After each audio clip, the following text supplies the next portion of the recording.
এক মহিলার দুইজন সন্তান ছিল, একটা হচ্ছে সতীনের সন্তান, আরেকটা হচ্ছে নিজের। মহিলা সব সময় তার সতীনের সন্তানকে কুলে কুলে রাখত, কখনোই কুল থেকে নামাতো না, এমনকি কুলে নিয়ে এই সংসারের সমস্ত কাজকর্ম করত। যখন পাড়ায় বেড়াতে যেত, নিজের সন্তানকে হাত ধরিয়ে হাঁটিয়ে হাঁটিয়ে নিত আর সতীনের সন্তানকে কুলে নিয়ে যেত। সতীনের ছেলের প্রতি ভালোবাসার এমন বিরল দৃষ্টান্ত দেখে এলাকার সমস্ত লোকেরা ওই মহিলার প্রশংসা করত। সবার মুখে একই কথা, এই মহিলার মতো ভালো মহিলা আর হয় না।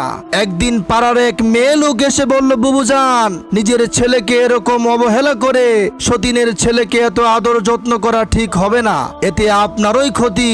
এই কথা শুনে মহিলাটি বলে উঠল, শুনেন বুবু, আমি আমার ছেলেকে অবহেলা করি না, এটা লোকদের বোঝার ভুল।